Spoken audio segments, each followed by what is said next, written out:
Bonjour à tous et merci pour votre présence, nombreuse d'ailleurs. Voilà, on est ensemble pour 1 heure pour parler du développement des individus, Montessori, agilité. On va voir qu'en fait, il y a peut-être des choses qui se recoupent. Voilà. Évidemment, on remercie les sponsors qui font que chaque année cet événement a lieu dans les conditions que l'on a. Donc on a la chance, le fait que ce soit ouvert à tout le monde, gratuit et avec tout ce qui va bien. Donc merci beaucoup à eux. Merci d'avance à Mathias, notre portier préféré, qui, vous ne le voyez pas forcément, mais fait de la muscu pendant toute la conf. Il ventile avec la porte pour faire en sorte de descendre un petit peu la température. Voilà.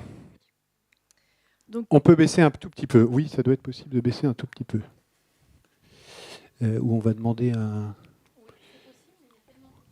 Déjà, quand Hélène va parler, je pense que ça va être moins fort. Vous allez voir, déjà, avec moi, ça va être vachement mieux. Du coup, on va commencer déjà par faire connaissance. Je vais vous demander un petit exercice de lever, assis, lever, assis. Dans la salle, déjà, je vais demander à tous ceux qui sont agilistes de se lever. Il n'y a pas foule, hein? Ah si, quand même, un petit peu. Vous allez pouvoir vous rasseoir. Donc Samuel est debout, en ce qui concerne l'agilité aussi. Pour tous ceux qui sont déjà dans l'éducation, ou qui travaillent dans l'éducation, professionnels déjà. Tous ceux qui sont parents. Ah, là, il y a du monde. Ah, voilà, là, il y a du monde. Donc ça tombe bien, ça va aussi s'adresser à vous en tant que parents. Vous allez voir cette conférence. Et puis, on est un peu chauvin aussi, mais qui est-ce qui vient de Bretagne? Ah, quand même. Ah. Et qui est-ce qui vient de Normandie? On s'incline. On a perdu. Et qui vient d'ailleurs que Normandie, peut-être. Qui vient d'ailleurs. Ah, de où, comme ça, histoire de savoir? Le Nord. Et Nord aussi. Ah oui, bravo. Excellent, merci. Merci. Donc bienvenue déjà à vous. On va continuer de se présenter nous-mêmes. Donc je suis Hélène, éducatrice de jeunes enfants de formation. Je suis diplômée depuis 2001 et j'ai eu pas mal d'expérience dans le parental. Et je suis actuellement directrice de Bébé Bryce Montessori, qui est une microcrèche rennaise. Voilà. Et en parallèle de mon activité de directrice de crèche, je suis aussi coach en développement personnel, spécialisée en coaching parental. Voilà pour ma part. Merci. Et moi, rien à voir. Donc, je travaille chez Orange Business Service. Est-ce que c'est mieux pour le son? J'en profite pour faire un... C'est bien? Bon, merci. Donc voilà, je travaille chez Orange Business Service, informaticien à la base, et puis ayant migré vers l'agilité et le coaching agile. Voilà, et on est les heureux parents, l'un et l'autre, de 4 enfants, tout simplement. Donc Selma, Chloé, Timéo et Erin. D'où notre question sur les parents dans la salle, parce que vous allez voir que vous allez pouvoir faire plein de liens avec vos vies de famille. Alors, quelle est notre intention, finalement, avec cette conférence? Eh bien, vous imaginez, Hélène, plutôt éducatrice de jeunes enfants, etc. Moi, informaticien, donc a priori, pas vraiment des sujets très communs. Et puis, chacun évolue. Hélène va plutôt vers le Montessori, en l'occurrence. Moi, je vais vers l'agilité, le coaching agile, etc. Et puis, au travers de ces fameux 4 schtroumpfs là, que l'on doit éduquer tous les jours, enfin, dont on doit s'occuper tous les jours, on se rend compte que sur nos pratiques, on se rejoint de plus en plus, y compris dans des pratiques un peu innovantes. On évolue dans notre façon de faire et en plus, on se retrouve. Et donc, c'est ça, finalement, qu'on a voulu tout simplement partager avec vous. C'est de se dire, ces 2 méthodes, entre guillemets, qui sont clairement très pragmatiques, très empiriques, hein, qui viennent de l'observation du terrain, qu'est-ce qui marche, qu'est-ce qui ne marche pas, et point final. Après, on verra, on en parlera un tout petit peu, ça, depuis, ça a été prouvé ou expliqué par les neurosciences notamment. Mais voilà. Et donc, on s'est dit que si, par les petits ou par les grands, et par le terrain, il y avait des choses qui semblaient marcher, fonctionner, eh ben, tout simplement, aujourd'hui, l'idée, c'est de vous les partager. Donc, permettre à chacun, finalement, de réfléchir sur ses pratiques avec les enfants, avec les collègues, etc. Encore une fois, on est comme tout le monde et on fait du mieux qu'on peut au moment où on le fait avec ce qu'on est à ce moment-là. Hein. Il n'y a pas de débat avec ça. Et quand même, on a essayé de le rendre suffisamment concret pour que chacun puisse repartir avec une, deux, plusieurs petites pratiques ou évolutions de pratiques qui pourraient peut-être être des pistes. Voilà. Voilà, donc toute cette liste-là qu'on vous a prévue, évidemment, c'est pas exhaustif, on est limité par le temps, donc mea culpa aux puristes, on n'aura pas de lien permanent, on va pas vous dire tout de Montessori, tout de l'agilité, c'est vraiment des petits repères qu'on a fait au fur et à mesure de nos expériences.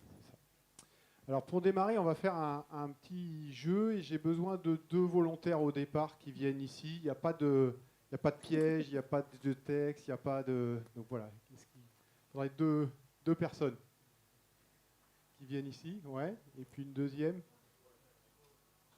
Bravo. Bonjour. Bonjour. Et une deuxième. Qui veut bien venir? Bien? Ah, bah attends, on va donner honneur aux dames. Viens. D'accord, bien sûr.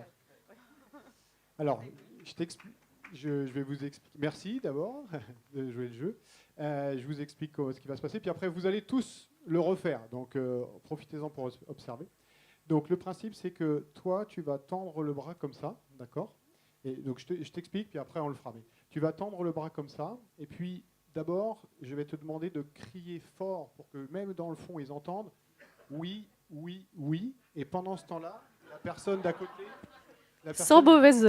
voilà. Sans arrière-pensée. La personne d'à côté, donc comment tu t'appelles? Caroline. Alors vas-y, tends le bras pour montrer, voilà. Et Caroline, tu vas te mettre ici et tu vas essayer de lui baisser le bras. D'accord? Ce sera tout à l'heure. D'abord, on va faire ça. Donc tu vas tendre le bras. Très fort. Oui, oui, oui. Et tu tends le bras. Et toi, voilà, c'est ça. Et toi, ton objectif, c'est de l'empêcher de résister et de l'empêcher de descendre ton bras. OK? Juste après que tu aies crié, elle va appuyer. OK? On y va? Allez, go.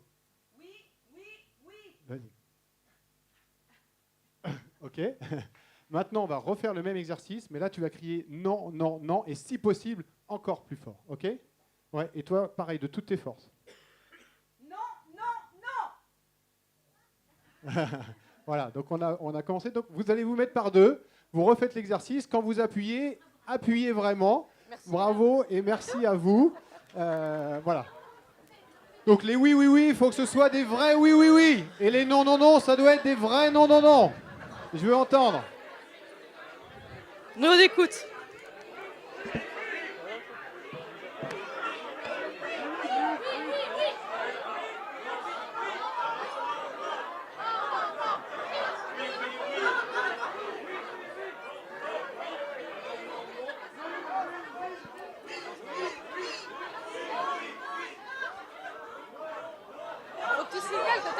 T'appuies fort. Samuel, signale qu'on appuie fort. Faut dire non fort et oui.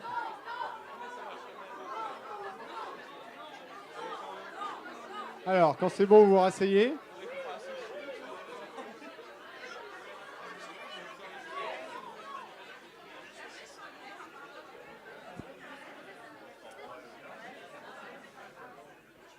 Alors, est-ce que certains ont pu observer des choses?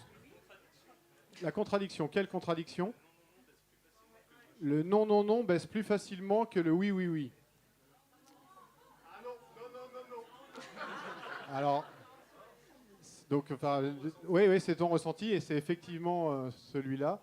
Mais à la limite, s'il y a une inverse, c'est bien ça le sujet. C'est qu'en fait, qu'est-ce qui se passe? Quand on est sur le non, non, non, on utilise une partie du cerveau qui est le cerveau reptilien. On est sur du stress, finalement. Donc c'est la partie reptilienne. On a trois grands types de cerveau. Pareil, on va faire simple, mais 3 types de cerveau. Le cerveau reptilien, le cerveau limbique et le néocortex.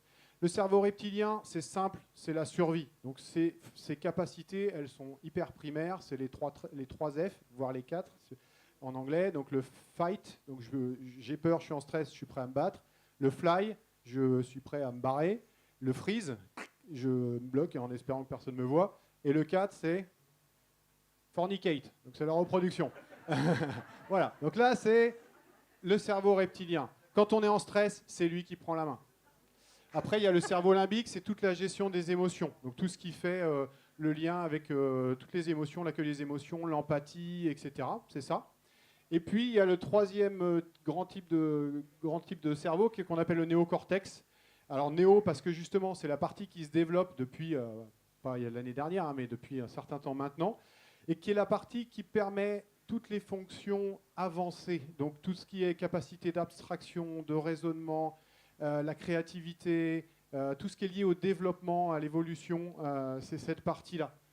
Et donc, tout ça pour vous montrer quoi, le petit jeu qu'on a fait juste avant, c'est que quand on est en stress, et c'est ce qui fait notre survie, hein, donc on est câblé comme ça depuis des années, c'est lui qui prend la main. Donc on est dans un certain registre du cerveau. Or, pour le développement, on va avoir besoin d'être évidemment plutôt là et éventuellement là, mais au moins là.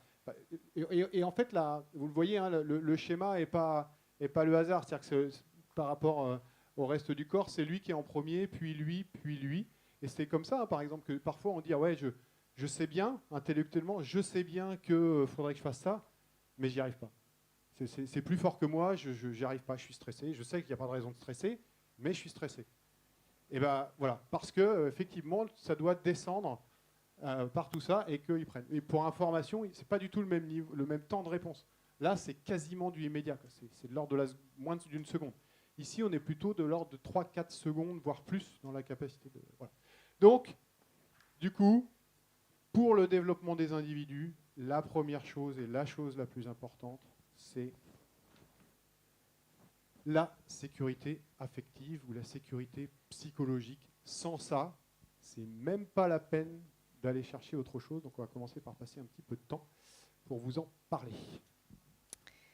Du coup, la sécurité affective, nous, au niveau de la structure, chez les plus petits, alors là, on a pris trois thèmes qui nous semblaient le plus importants. Donc, je vais vous parler de l'adaptation qu'on peut faire en structure petite enfance, de l'accueil de l'émotion de l'enfant et du fait de ne jamais, ou en tout cas d'essayer de ne jamais pointer l'erreur, ou en tout cas ce que nous, en tant qu'adultes, on estime erreur.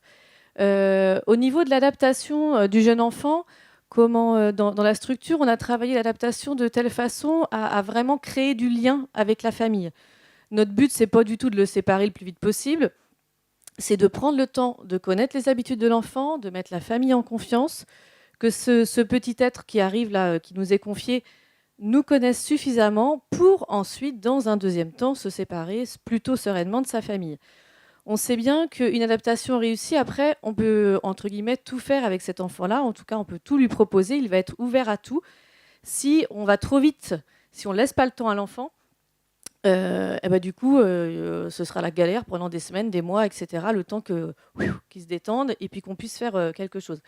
Je vais vous prendre un petit exemple tout bête. On a adapté il n'y a pas si longtemps que ça une petite puce qui s'appelle Valentine et qui, dans les habitudes de sa famille, en fait, elle dormait toujours au milieu du séjour avec l'animation de ses frères et sœurs, etc. Ce n'était pas un problème dans la famille. Donc voilà, cette petite puce-là, on a mis, je pense, à peu près 6 semaines à, pour la première fois, lui proposer un lit à la crèche. Parce que c'était hors de question directement de lui dire mais si, tu vas voir, ça va bien se passer, on va dormir ici. Nous, c'est un lieu qu'elle ne connaît pas, il n'y a pas de bruit. Il n'y a personne qui tourne autour, c'est dans le noir, etc. Donc, c'est vraiment laisser le temps à l'enfant de s'habituer à nous, de créer cette notion de lien de confiance et vraiment de le sécuriser. Et sans ça, ça ne sert à rien d'aller lui proposer des activités, etc. Il n'est pas prêt.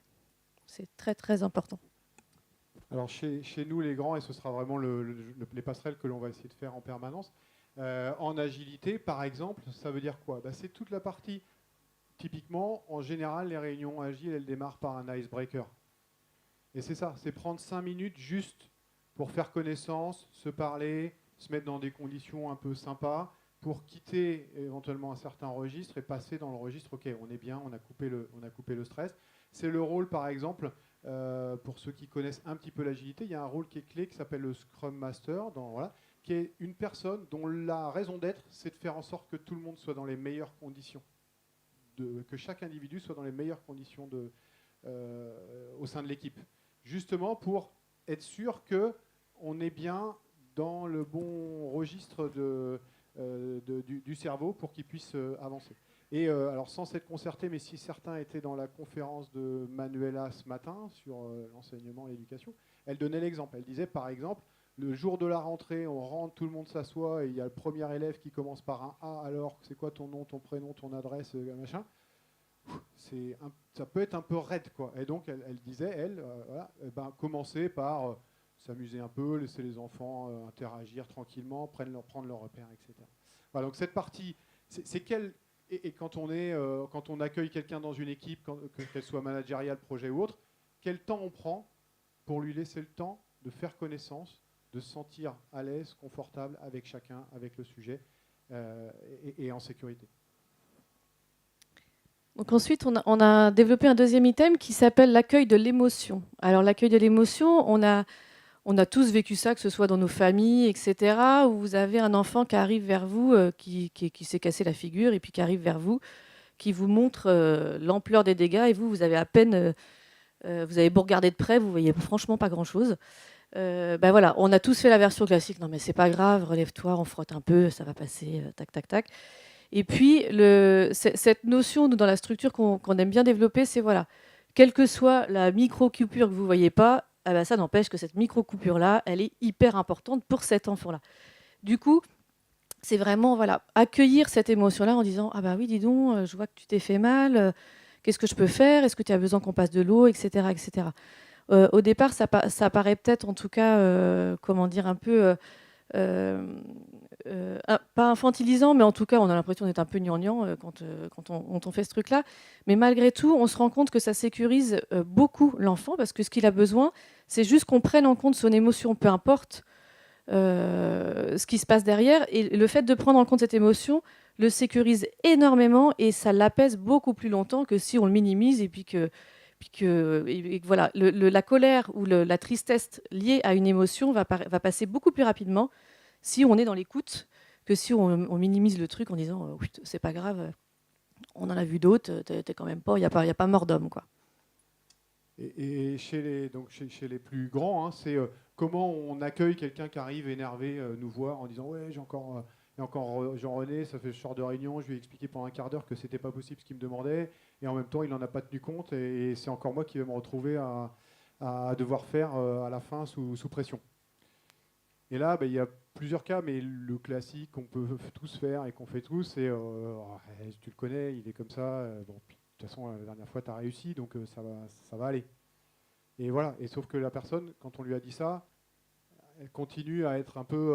ça va être dur de collaborer dans les... Ou alors c'est la formule, plutôt reformulation, ok, je comprends, effectivement, je peux imaginer que quand tu donnes tous les éléments, que c'est toi qui sais le vrai délai, et qu'en plus tu vas devoir subir les conséquences de ça, toi-même, tu puisses être énervé. Voilà. Et puis, et du coup, peut-être qu'est-ce qu'on pourrait faire de différent pour que ce soit pris en compte. Et là, déjà, la personne, elle est dans un état psychologique qui est différent, parce qu'on a reformulé, donc on a remis des mots sur ce qu'il ressentait sur la base des faits, plutôt reprendre ses propres mots, et essayer de nommer l'émotion qu'il ressent, si possible. Et là, il y a un apaisement qui fait, et paf, on peut basculer dans un autre registre du cerveau. Alors, qui participe aussi à la sécurité affective, c'est tout ce qui fait le fait de ne pas pointer l'erreur de l'enfant.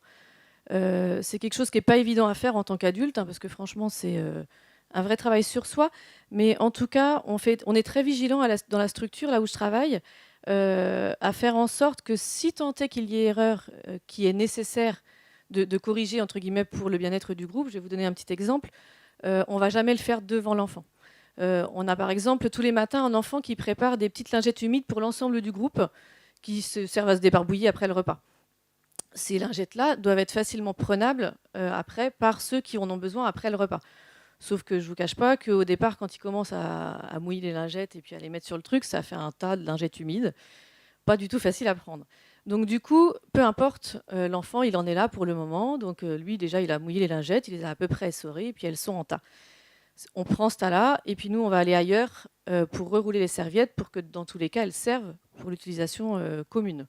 Mais on ne matérialisera jamais à l'enfant, où on ne reroulera jamais devant l'enfant la serviette comme elle doit être.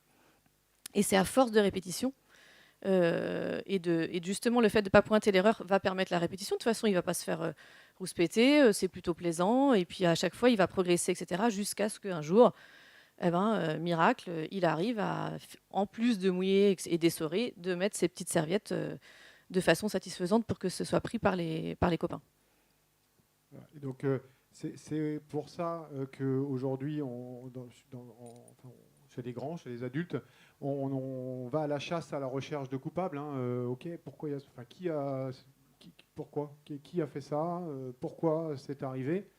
Donc là, on va commencer à chercher des personnes, des coupables entre guillemets, et donc ça va poser un certain nombre de problèmes qu'on va voir après.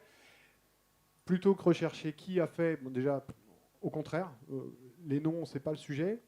Plutôt que le pourquoi, c'est parce que le pourquoi entraîne une justification. La personne, pourquoi tu as fait ça ou pourquoi ça s'est passé. Là, on commence à se justifier. Justifier, ça veut dire registre du stress dont on a parlé tout à l'heure.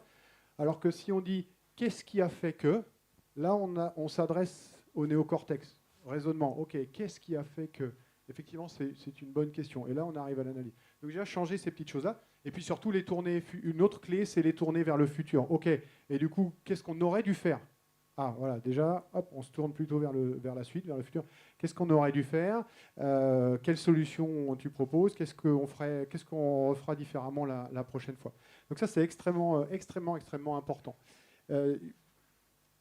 D'après vous, donc je vais vous présenter une étude Google, peut-être certains d'entre vous la connaissent, mais quel est le facteur numéro 1? Ils ont essayé de chercher, pendant un certain temps, finalement, plus longtemps qu'ils ne pensaient, quels étaient les facteurs de performance des équipes chez Google. Chez Google, globalement, les équipes sont quand même en moyenne plutôt performantes, mais ils voyaient que certaines équipes étaient plus performantes que d'autres, et donc ils se sont dit, avec notre super moteur de recherche, de corrélation, etc., on va essayer d'interviewer là, et puis de trouver ce qui fait qu'une équipe est performante. Est-ce que certains ont une idée du premier facteur de performance d'une équipe? Confiance, bienveillance, respect, liberté, entraide, dollar, ouais, ça pourrait, l'écoute, coopération. Alors, en fait, tout ça, c'est plutôt des effets, mais le plus proche, ce serait probablement la bienveillance. En fait, c'est la sécurité psychologique qui règne au sein de l'équipe. Donc, c'est dans quelle mesure je suis complètement à l'aise avec le fait de dire ce qui me vient en tête. Si je me suis planté, je dis que je suis planté. Si je suis en retard, je n'ai pas de problème à dire que je suis en retard. Si j'ai une idée, même saugrenue, eh ben, je vais pouvoir la mettre sur la table. Parce que ça va rebondir et qu'une idée va en amener une autre, qui va en amener une autre, qui va en amener une autre. Donc en fait, ils expliquent bien, on a mis la référence, vous pourrez aller voir si vous voulez, mais ils ont mis plus de temps qu'ils ne pensaient. Et finalement, ce n'est pas le fait d'être la confiance ou la collaboration, ou voilà. C'est la cause racine, la source racine, le premier facteur, c'est ça. Et la raison, elle est indiquée ici. Hein, c'est que si on est dans une situation où plutôt on est ce qu'on appelle en danger psychologique, on ne va pas vouloir reconnaître ses erreurs, évidemment, parce qu'on est en stress, on connaît les conséquences, etc. On va plutôt, du coup, essayer de pousser les erreurs chez les autres, tant qu'à faire. Hein, c'est logique. Donc on va être dans la chasse aux sorcières, la recherche de coupables, etc. Ah, tu as perdu un micro.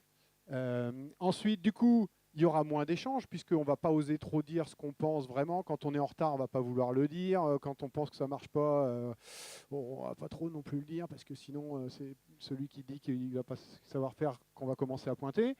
Et puis, du coup, les décisions, elles sont prises sur des mauvaises informations. Informations partielles, etc. Donc, on prend des mauvaises décisions. Et on boucle. Et du coup, comme on prend une mauvaise décision, on se plante, etc. Si on est en sécurité psychologique, donc si à gauche, sécurité psychologique, elle est là, elle règne vraiment, c'est-à-dire qu'il n'y a pas de recherche de coupable, il n'y a pas tout ça, qu'est-ce qui se passe? D'abord, on va pouvoir dire, ouais, ok, c'est moi qui me suis planté. Voilà, et ça coupe le sujet. Une fois qu'on a dit, c'est moi qui me suis planté, et maintenant, qu'est-ce qu'on fait? On avance, plutôt que de passer du temps à chercher qui... Non, ok, c'est moi qui me suis planté, point. Maintenant, on passe aux solutions. On va être dans une démarche de dire, ok, je me suis planté, et voilà ce qu'on a appris collectivement. Donc en plus, on apprend. Voilà ce qu'on va faire différemment. On va pouvoir partager des points de vue différents, et on l'a vu, ceux qui ont fait des conférences dans ce monde complexe, ces points de vue, c'est pas ou vert ou rouge, ou noir ou blanc, c'est beaucoup plus nuancé que ça, et qu'on a besoin d'avoir les différents points de vue pour comprendre d'un point de vue global, d'un point de vue systémique ce qui se passe.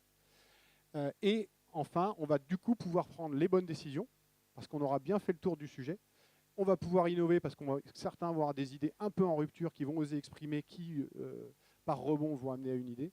Voilà, donc c'est le facteur clé sans lequel déjà rien du reste en termes de développement ne peut arriver. Voilà. Donc ça, c'était vraiment le premier pilier. Maintenant, la confiance en soi pour développer les individus, évidemment, c'est un pilier, un élément clé. Et du coup, je vais passer littéralement le micro à Hélène. Alors la confiance en soi, chez les plus petits, au niveau Montessori, on fait très attention à créer un environnement qui favorise la réussite. Je vais vous prendre 2 petits exemples. Chez les bébés qui ne se déplacent pas encore, qui ne sont même pas dans le ramping, on ne va pas s'amuser à leur mettre une balle qui roule, en tout cas qui roule vite. Donc on va mettre des balles plutôt lourdes, parce que déjà il a fait un effort de dingue pour arriver à toucher la balle. Donc si au moment où il la touche, la balle elle se barre à l'autre bout de la pièce, la confiance en soi est quand même un peu attaquée. Donc on va faire très attention à ce qu'on peut leur proposer comme ça. Et puis on met aussi en avant tout ce qui est motricité libre. Donc le concept de motricité libre, en 2 mots, c'est tout simplement le fait de ne pas mettre un enfant dans une position qu'il n'est pas capable d'acquérir par lui-même. Donc on ne va pas asseoir un enfant qui n'est pas capable de tenir assis par lui-même, enfin, en tout cas de se mettre en position assise par lui-même, etc. On a toujours, par exemple, cette image-là où on se dit « Oh, chouette, un toboggan, mon enfant il est petit, mais ça va être quand même sympa la glissade. » Donc hop, je prends l'enfant, je le mets en haut du toboggan. Et puis, y a souvent 2 cas de figure. Soit finalement, une fois rendu là-haut, ça a l'air super haut quand même. Stress total, du coup on le redescend, c'est pas grave, tant pis. Mais bon, quand même, tant pis, la confiance en soi, c'est quand même pas terrible. Et soit on se dit, on met quand même cet enfant-là donc en haut du toboggan, et puis super, l'enfant il glisse, c'est le roi du monde, il est super content d'avoir cette sensation de plaisir. Et malgré tout, il flûte, quoi, il veut recommencer, mais là vous n'êtes pas dispo pour le remettre là-haut, quoi. Donc voilà, c'est vraiment tout ça, et ça évite la mise en échec et du coup l'attaque de la confiance en soi de l'enfant. Et donc, chez les plus grands, c'est comment, quand je délègue ou confie une tâche à quelqu'un, je m'assure qu'il a tous les éléments, un maximum de chances de réussir. Donc, ça va être... Ça va être, donc, comment est-ce que je sais bien déléguer? D'abord, donner bien la vision et l'intention, c'est-à-dire pourquoi on veut faire ça et l'intention qu'on a derrière, pour être sûr que la personne elle ait tous les éléments pour arriver là où on voudrait qu'elle aille. Le deuxième élément important, évidemment, c'est de s'assurer qu'elle en a les compétences, les outils, les moyens, parce que confier quelqu'un en disant « mais j'en suis sûr, tu en es capable », et qu'en fait, ce n'est pas le cas, en tout cas, ce n'est pas une question de capacité, c'est une question de moyens, on met la personne dans une situation, on commence à mettre la personne dans une situation difficile, d'échec, de doute, etc. Et dernier point, c'est bien expliciter le cadre. Ça, c'est souvent difficile, mais je confie la tâche, je te fais entièrement confiance. Ok, mais ça veut dire quoi entièrement confiance? Jusqu'où? Il y a toujours une limite. Je peux dépenser 500 €, ou je peux dépenser 5 000, ou je peux dépenser 5 millions pour arriver à ça. Donc bien expliciter le cadre. Donc dans quel cadre tu peux complètement évoluer, et puis à partir d'où il faut qu'on en discute.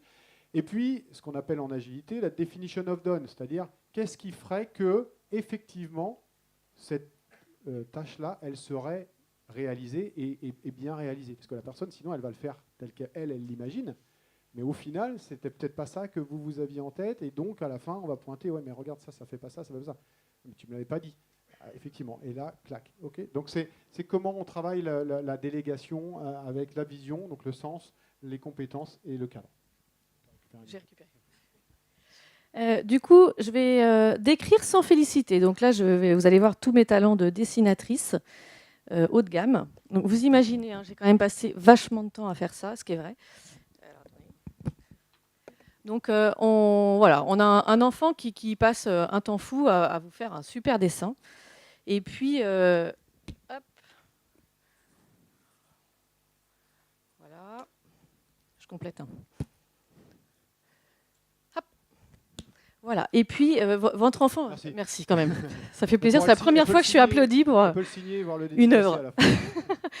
Du coup, votre enfant, voilà, il a passé beaucoup de temps, beaucoup d'énergie pour vous faire ça, et puis il se ramène vers vous, et puis là, vous faites «Oh, mais c'est magnifique! Oh là là, c'est vraiment génial! Ta baleine, elle est magnifique, quoi!»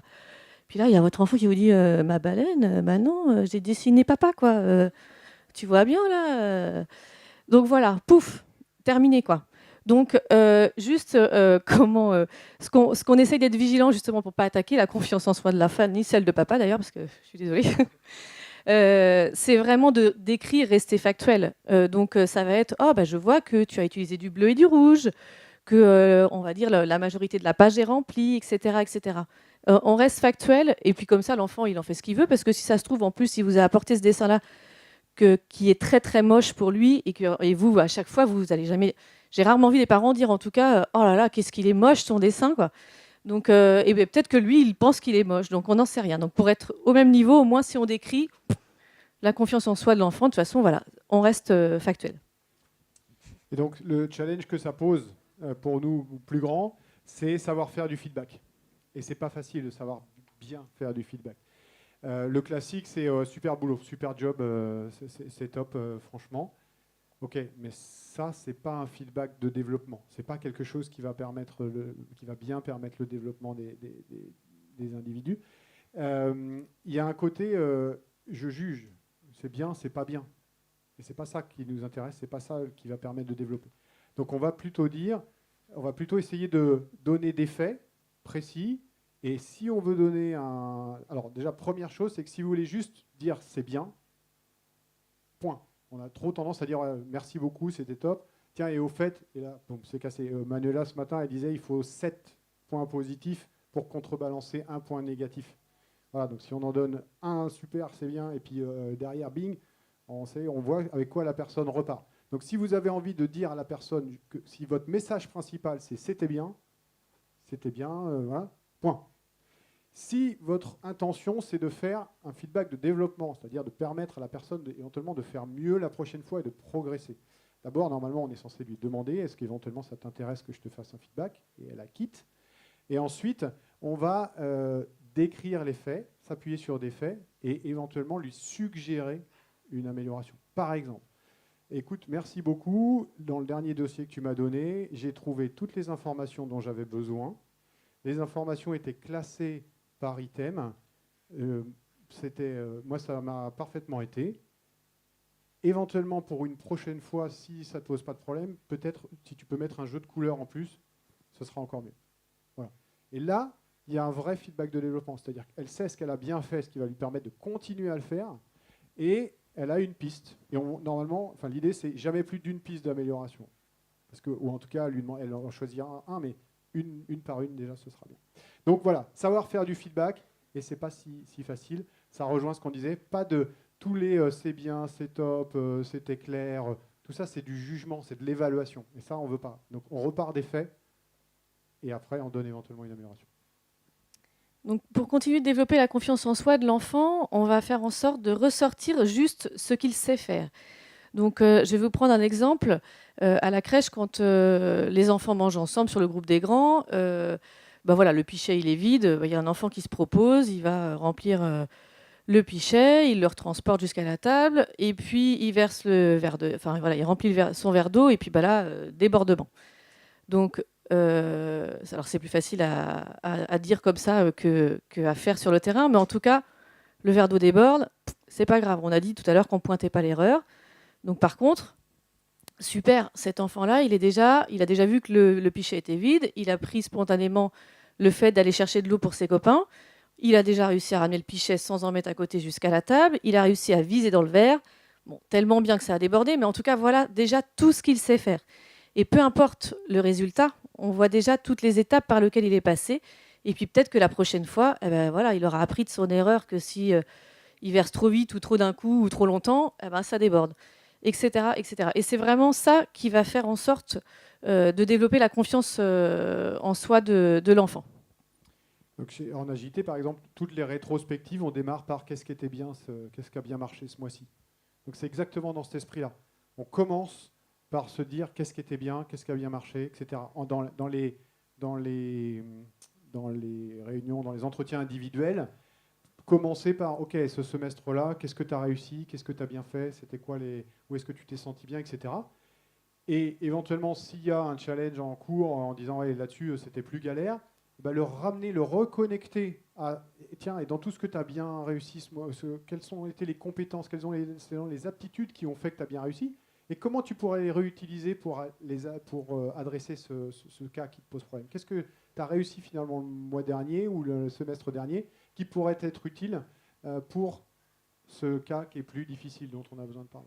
Pour ceux qui connaissent ou qui ont envie d'aller chercher, c'est notamment l'idée de l'appreciative inquiry, c'est comment je parle des points forts et de ce qui a marché pour adresser les difficultés, là où d'habitude on va, ça, ce semestre-là, c'était quand même, on n'était pas, c'était pas bon, quoi, ça l'a pas fait, donc comment tu vas faire pour t'améliorer, comment tu fais pour faire mieux? On laisse aussi l'enfant libre de ses choix pour continuer de développer sa confiance en soi. Donc, vous ne verrez pas en structure Montessori non plus, à un moment donné, hop, hop, hop, il est l'heure, tout le monde à la peinture. Pas du tout. On est vraiment force de proposition. Et puis l'enfant, voilà, il choisit ou pas de venir à l'atelier que vous proposez, il choisit ou pas de prendre telle ou telle activité. Le fait est qu'en fait, on a confiance en lui et en ses capacités de savoir ce qui est bon pour lui. L'enfant le sait, hein, avant tout, il va rarement se mettre en danger et rarement faire un truc qui ne lui plaît pas. Donc, on est force de proposition, garant d'un cadre, mais en tout cas, c'est l'enfant qui choisit. Et donc, en agilité, on est beaucoup dans l'auto-organisation. OK, il y a ça à faire. Qui fait quoi? Qui veut faire quoi? Et sur la base du volontariat. Parce que la personne, si elle est volontaire, c'est que probablement elle se sent capable de le faire, que ça l'intéresse, que du coup, elle va être motivée, engagée, etc. Donc, l'auto-organisation, le fait de pouvoir choisir, entre guillemets, ce qu'on veut faire, elle va être source de développement et de confiance en soi, parce qu'on va réussir.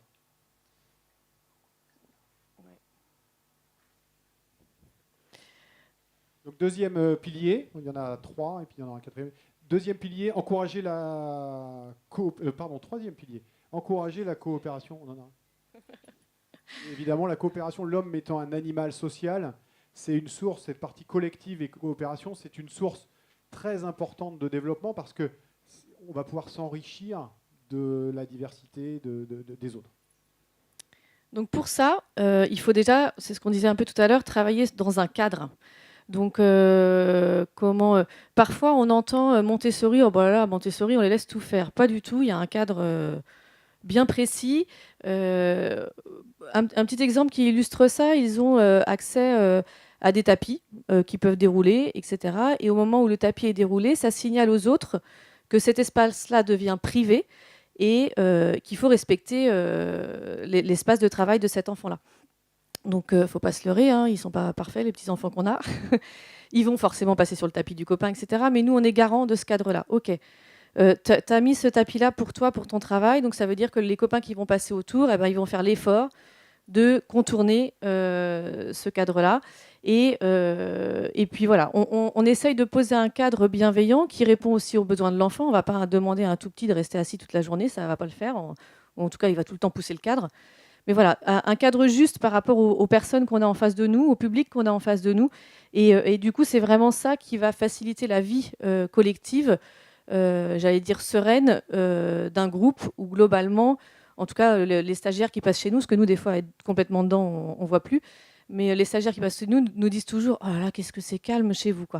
Alors, c'est pas parfait, hein, je ne vous dresse pas un tableau non plus idyllique, mais en tout cas, voilà, on a vraiment cet esprit-là et ce cadre bienveillant qu'on met en place aide à ça.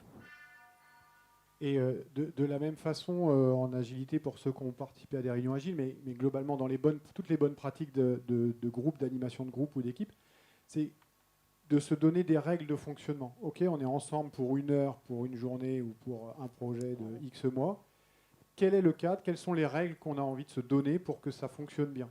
Voilà. Et donc, par exemple, en intelligence collective, il y a les règles, écouter avec attention, parler avec intention, être bienveillant, être présent, respecter le cadre, etc. Voilà. Et ça, c'est des choses qu'on pose en début de journée en disant, ça, c'est les règles de vie. Est-ce qu'on est tous d'accord que pour que ça se passe bien, il faut que chacun respecte ça? Est-ce qu'on a envie d'en ajouter? Ouais, s'il y a un appel téléphonique, on sort. OK, très bien, on rajoute ça. Ça, c'est une règle de vie collective. De la même façon, on fait travailler beaucoup les équipes sur leurs valeurs. C'est quoi les valeurs de l'équipe qui doivent globalement dicter le comportement? Vous savez, les valeurs, quand on a nos valeurs, si j'ai une valeur engagement, par exemple, je vais avoir un comportement qui fait que je vais tout faire pour réussir, enfin pour délivrer ce que j'ai dit que j'allais faire, pour faire ce que de la même façon, on va faire travailler les valeurs d'équipe pour que les comportements des uns et des autres fassent que globalement ça se passe bien. Donc ce cadre, c'est de ce cadre naît à l'intérieur une liberté qui va être source de développement et de richesse. On a aussi donc la façon de résoudre les conflits. Donc il y a des conflits, comme tout enfant, ils veulent tous à un moment donné le jeu de l'autre, parce que ça a quand même l'air super intéressant. Voilà, on va faire en sorte de prendre en compte les besoins de chacun.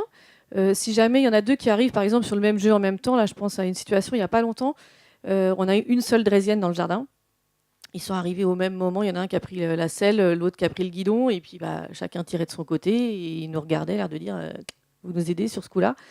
Voilà, on est intervenu, et puis on a déjà écarté l'objet du conflit, on l'a mis de côté pour pouvoir discuter calmement et essayer de les faire. Alors c'est un groupe d'enfants, c'était dans les plus grands, donc ils avaient déjà le langage, mais en tout cas d'essayer de trouver une solution qui convienne aux deux. Au final, ils avaient vu ça la semaine d'avant, donc il y en a un qui a proposé on fait un tour et tu m'attends à la gare, et puis moi j'arrive à la gare et on change de truc. Cette solution-là, après, l'adulte en question est garant justement que le tour de rôle soit bien respecté et qu'il n'y en ait pas un qui fasse 3 tours de rail et puis et qu'oublie de déposer le vélo à la gare comme c'était convenu. Mais en tout cas, voilà, c'est vraiment favoriser la gestion des conflits de façon constructive, dans le sens où chacun trouve une solution pour lui, tout en respectant ce qui se passe pour les autres. Et donc, pour nous plus grands, c'est l'utilisation de la communication non violente. Sans doute certains connaissent, d'autres peut-être moins. Donc, c'est une sorte de technique, de façon de s'exprimer qui va permettre de le faire différemment. Plutôt que de dire « t'arrêtes de me parler comme ça », voilà, qui est un tout petit peu, enfin, qui sort hein, forcément, mais en même temps, quand quelqu'un nous parle de façon énervée, on va utiliser la communication non violente. Alors, je vous donne un petit, petit moyen mnémotechnique. OSBD, donc O, l'observation avec les yeux, le sentiment, le besoin et puis la demande. Donc, dans le cas que j'ai cité, c'est observation, je t'entends crier. Sentiment, moi, ça m'agresse, je me sens agressé. J'ai besoin de pouvoir dialoguer sereinement pour pouvoir travailler. Est-ce que tu pourrais, s'il te plaît, simplement faire attention à garder un ton respectueux? Voilà. Déjà, c'est un tout petit peu différent de t'arrêtes de me parler comme ça. Le tutu, hein, pour ceux qui connaissent. Donc, déjà, commencer par je. À défaut d'en arriver là, commencer systématiquement par le je. Ça oblige déjà à reformuler différemment. Et puis, utiliser ça. Donc, je vous le remets là. Observation. Bon, sinon, sentiment. Besoin. Et demande. Donc là, observation, c'était je t'entends crier. Sentiment, je me sens agressé. Mon besoin, c'est de pouvoir discuter sereinement et dialoguer sereinement. Donc, est-ce que, s'il te plaît, tu pourrais faire attention au ton que tu utilises avec moi? Et du coup, désamorce le truc.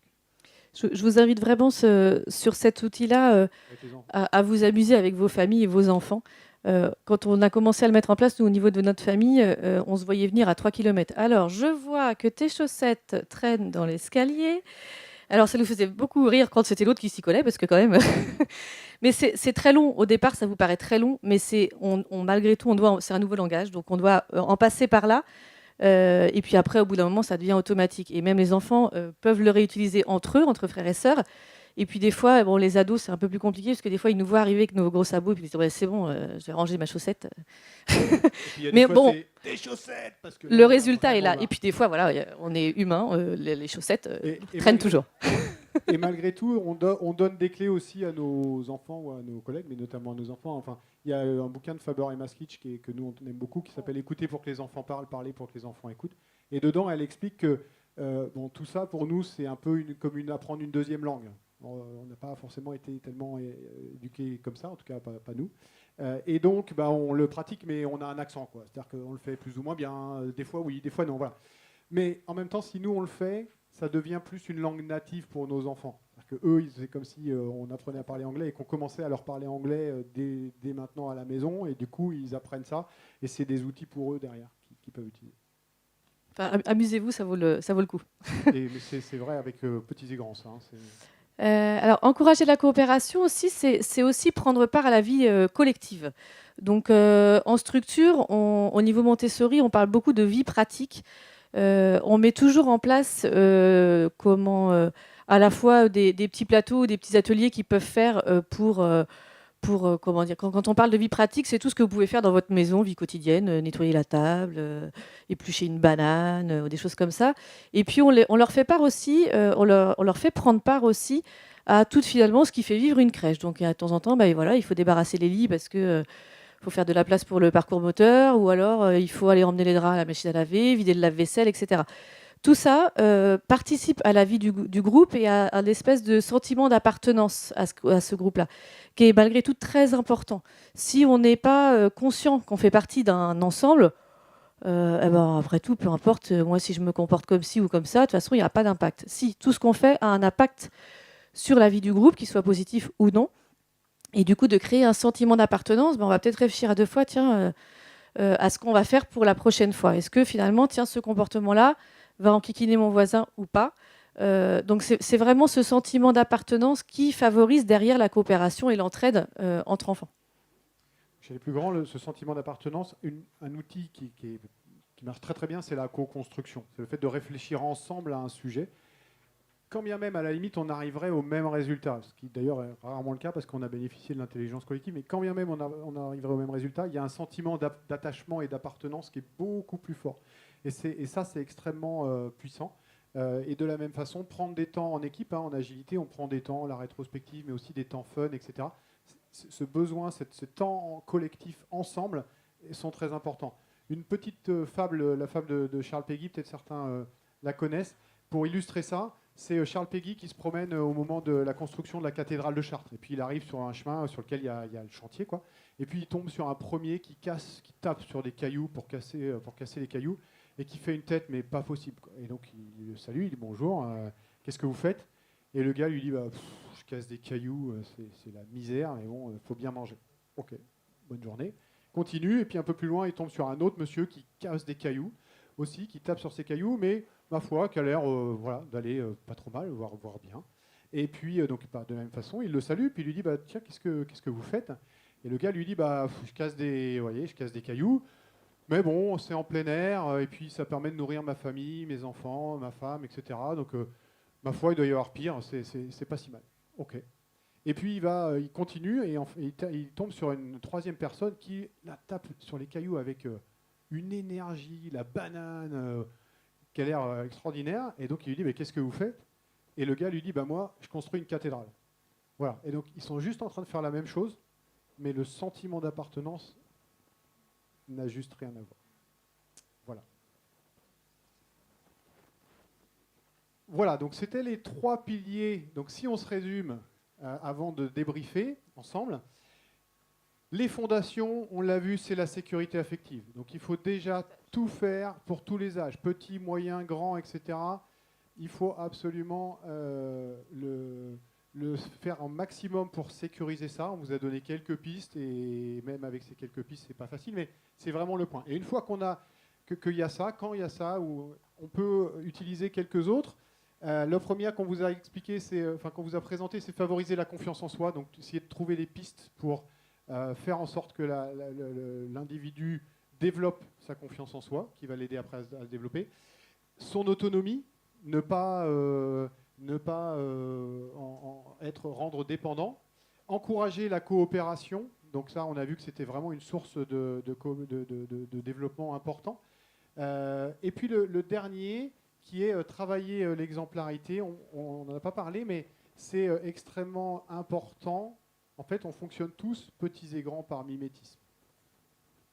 Et donc, ce que vous demandez, il faut réussir le plus possible à être cohérent avec ça dans notre comportement.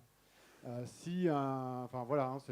ce soit les parents avec nos enfants, on le vit tous les jours tous, je pense, mais aussi au travail, un manager ou autre, demander aux personnes de faire quelque chose alors que nous, on ne se l'applique pas, malheureusement, ça a un effet très très réduit. Je vais vous juste, ça me fait penser à un petit exemple sur le mimétisme chez les tout petits, encore plus que chez les adultes.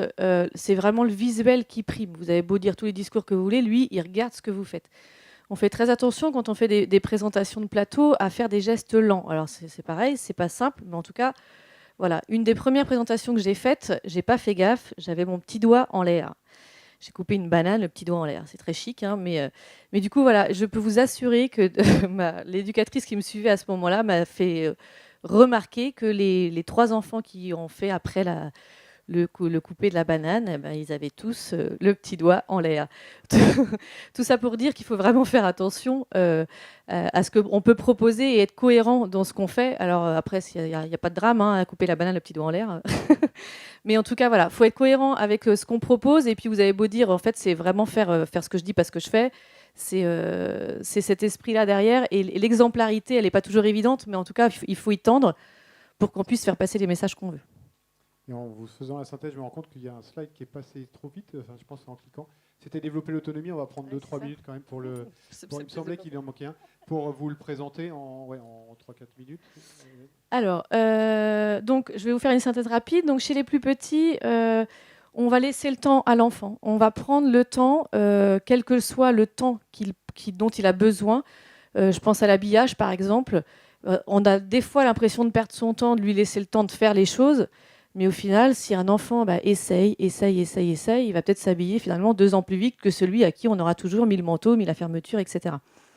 Je continue pour faire rapide parce que tu veux répondre direct. Un exemple là-dessus, c'est un manager qui me racontait, il a décidé de faire des réunions d'équipe, des rétrospectives d'équipe tous les mois. Voilà. Et donc, il faisait habituellement les réunions classiques. Et puis là, il s'est dit, allez, une fois par mois, on fait une rétro d'équipe, pour ceux qui connaissent, un peu plus interactif et différent. Et donc, globalement, les personnes ont été plutôt partantes, mais il y a une personne qui n'avait pas du tout envie, qui disait, non, moi, j'ai pas envie de ça ne me parle pas, voilà, très réfractaire. Et le manager lui a demandé, je lui ai dit, écoute, c'est un temps d'équipe, je te demande juste de venir. Voilà. Après, tu participes ou pas, mais c'est un temps d'équipe, donc je te demande simplement d'être présent. La personne, elle est venue pendant 6 mois. Donc pendant 6 rétrospectives, elle est venue, elle n'a rien dit. Et au bout de 6 mois, elle a basculé et c'est devenu une des personnes les plus engagées dans l'équipe. Parce que pour cette personne-là, elle avait un rythme, une vitesse d'adoption, ou en tout cas ça lui parlait moins. Et donc clairement, ça questionne quel temps on laisse, notamment en entreprise et autres, quel temps on laisse aux personnes et dans quelle mesure on respecte ceux qui ont besoin d'un peu plus de temps pour y aller. Donc, on intervient aussi uniquement sur demande de l'enfant. On essaye en tant qu'adulte d'avoir une posture non interventionniste.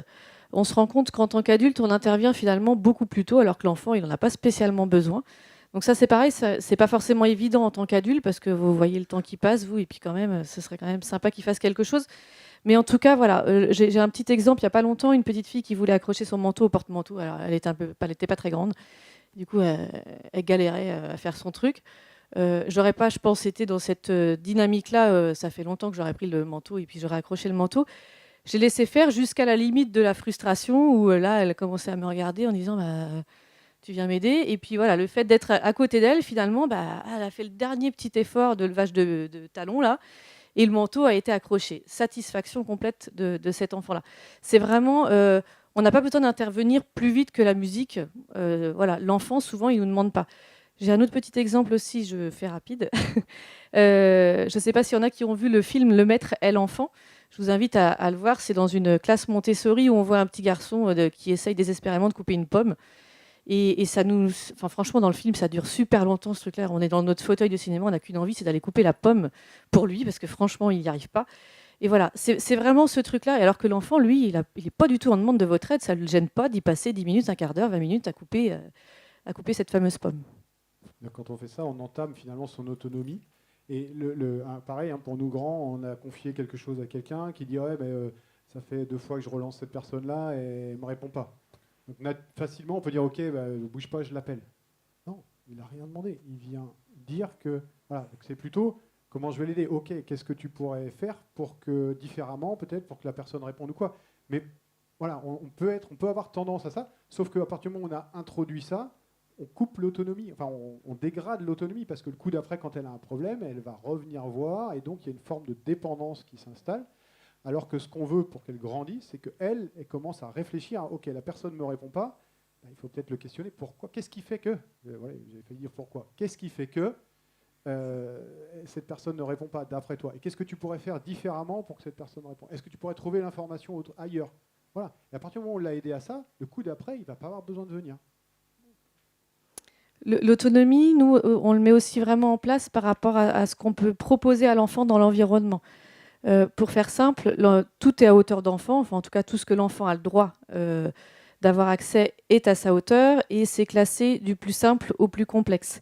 L'enfant le sait à force de répétition de notre part, hein, évidemment, c'est pas comme ça que ça s'acquiert, mais en tout cas voilà, ça permet que quand il arrive le matin dans l'environnement, quelle que soit la professionnelle qui est là et qui pour s'occuper de lui, bah voilà, lui il sait que tel plateau va être là et puis que s'il a réussi celui-là, bah, potentiellement il peut passer à celui d'après parce qu'il y a une difficulté supplémentaire auquel il peut avoir accès, etc. etc. C'est vraiment proposer un environnement le plus adapté possible.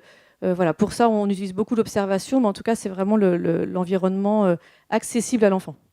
En agilité, vous entendrez beaucoup parler de partage et de transparence. Partage d'informations, transparence. De la même façon, si on confie une tâche à un collègue et qu'en fait, quand il a besoin d'informations, il est obligé de passer par vous pour avoir cette information-là, parce que vous détenez une partie des informations et vous en contrôlez, entre guillemets, l'accès, c'est-à-dire que vous êtes mis un peu en coupure, ou il n'y a pas une vraie autonomie de données.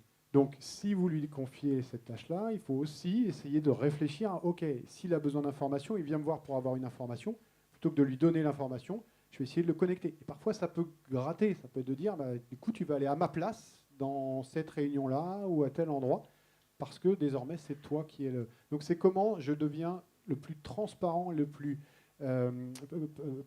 partageant, ouvert sur l'information pour faire en sorte que tu n'aies plus besoin de moi pour avoir cette information.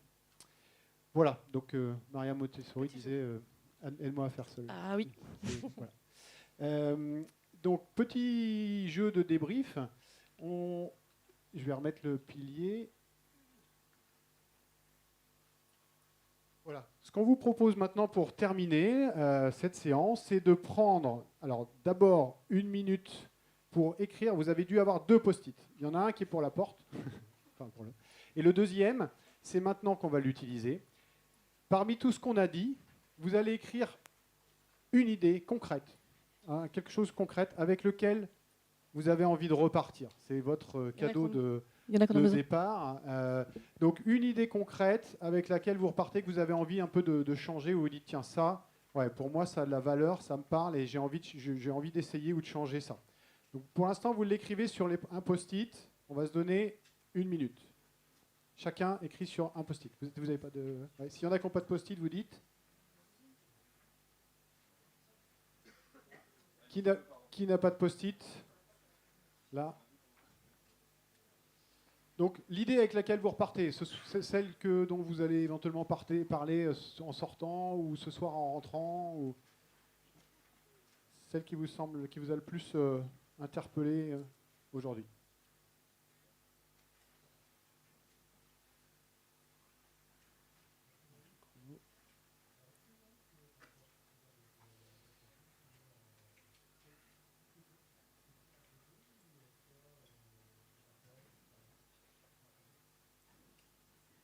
Je regarde à peu près.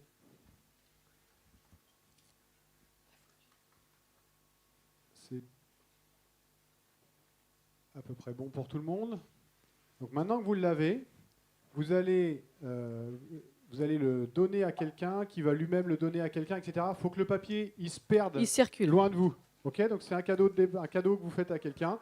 Et lui-même, et vous faites bouger les post-it, là, il faut que ça se perde, jusqu'à ce qu'on dise stop. Vous en récupérez jusqu'à ce qu'on dise stop.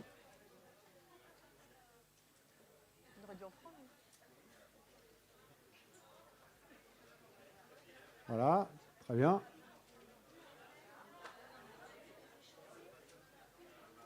Faites circuler. Tu dis stop, tu veux faire plusieurs tours.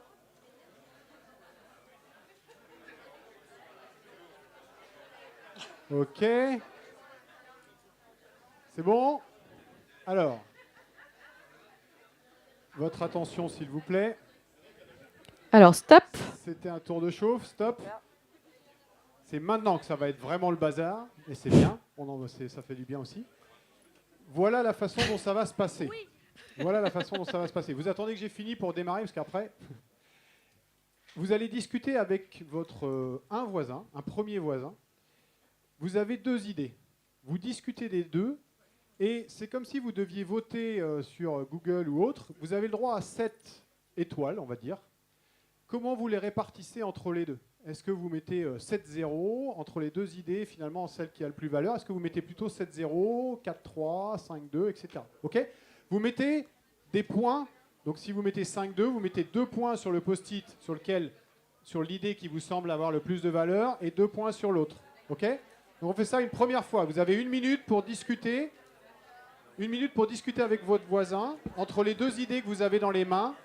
Qu'est-ce que vous en pensez?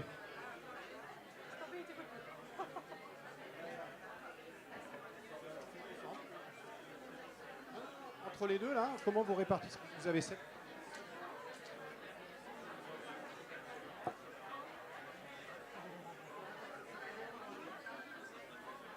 Tu veux voir?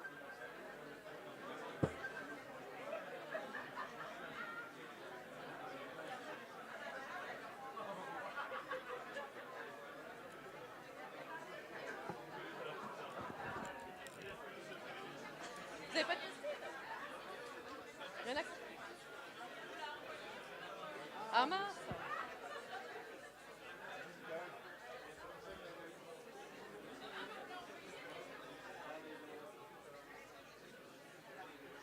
Alors, vous avez fini ce tour de vote? C'est bon? Donc maintenant, on va refaire la même chose, mais avec une autre personne. Donc vous allez changer l'idée avec laquelle vous comparez. Okay, vous trouvez un autre voisin, et vous discutez de la même façon. Vous allouez 7 points entre les deux. Donc au lieu d'être discuté avec à côté, vous discutez en face. Est-ce que vous voulez un post-it pour mettre votre idée de départ qui est partie, éventuellement? Alors moi, je sais pas. Les post-it au fond qui commencent là. Ah oui. Du bon côté. Il semblait bien qu'on avait zappé un slide. Mais oui, moi aussi. C'est bizarre quand même, ça lui a oublié de faire le truc. Ok. 10 secondes pour finir les votes. C'est bon? Et on fait... C'est bon? On fait une dernière itération. Donc, troisième fois, vous trouvez une troisième personne, vous rediscutez, vous allouez les votes, et après, on fait le dépouillement, vous allez voir, rapide. Rediscutez.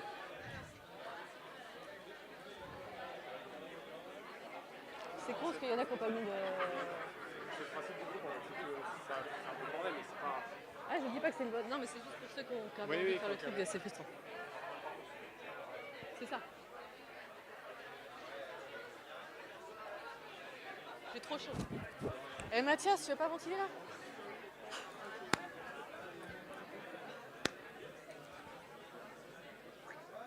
Ok. 15 secondes pour finir le dernier vote.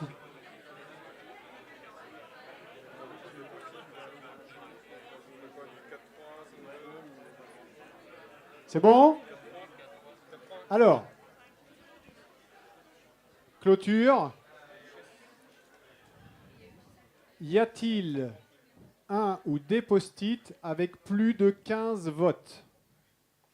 15 points dessus. 15 étoiles. 15 étoiles. Non? Oui? Plus de 15. Alors, qu'est-ce qui est marqué dessus?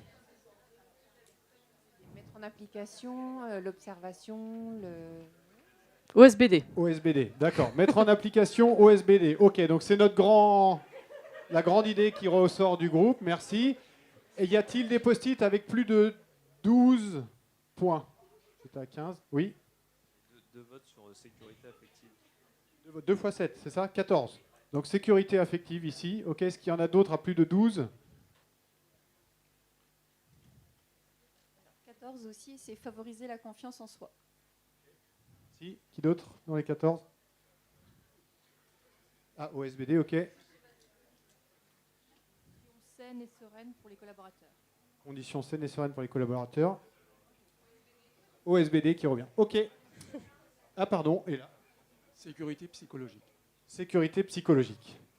Merci à tout le monde. C'est la clôture. Ça vous permet à la fois d'avoir échangé, vu d'autres idées, ce qui ressortait, et ce que le groupe ressort. Merci à tous. Bonne fin de journée. Merci Profitez beaucoup. bien de cet printemps agile. Première. Fini. Et on est dispo après s'il y en a qui veulent. Voilà. Nous, on a le temps.